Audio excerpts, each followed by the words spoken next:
A tempest in a taho cup. A Chinese national is at the center of widespread outrage after she threw a cupful of the soya snack at a police officer manning an MRT station.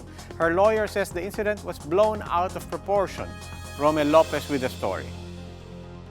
I was really in a bad mood and I was not able to control my emotion. And then I made a really big mistake. This was what 23-year-old Jalan Zhang had to say when asked to explain why she threw a cup of taho at a police officer this weekend. The Chinese fashion designer student was arrested Saturday at the MRT Boni station. Zhang was told by PO1 William Cristobal not to bring her taho inside the MRT because of the liquid ban being implemented. The Chinese national responded by throwing the taho at Cristobal. There's a resistance on the part of this female. Actually, muntik lang lumuhod nga siya Kung makita mo doon. Ayaw niyang hawakan siya, ayaw niyang kontrolin niya. Until sa time may mga female guard and female police na lumapit. Our police never na nagduro man o nagalit o tumaas yung boses o something na makita mo na nag-react against the Chinese. They control. Zhang is now detained at the Mandaluyong police station. The police has filed charges of unjust vexation, direct assault, and disobedience to a person in authority against Zhang before the city prosecutor's office. I submitted the initial report sa kanila to cancel the visa.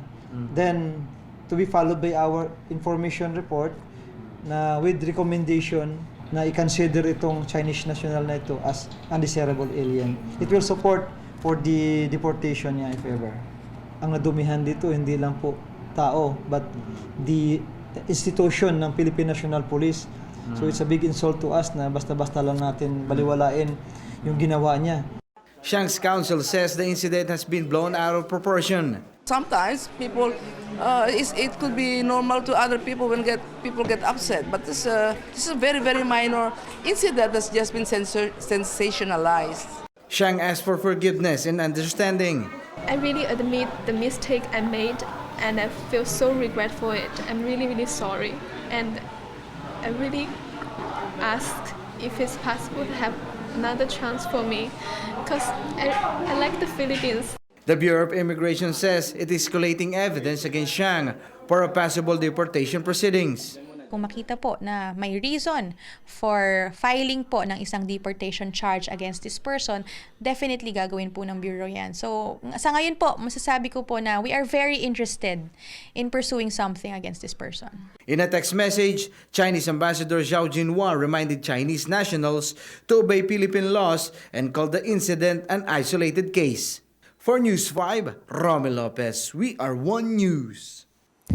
Government officials are divided as they air their sentiments on the Chinese national involved in the taho throwing incident. Maricel Halili with the story.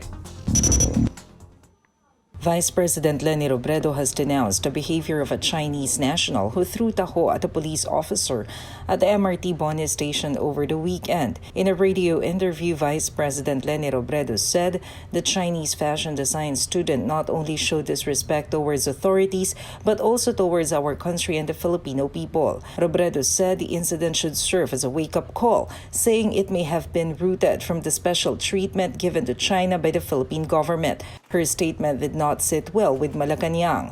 Maybe it's a wake-up call to her to stop speculating and stop giving statements that may inflame incidents that need not be so. For his part, Foreign Affairs Secretary Teddy Locsin downplayed the incident. In his Twitter account, Locsin said the Chinese national was flinging taho, not encroaching on our national territory. Malacanang echoed Locsin's sentiments.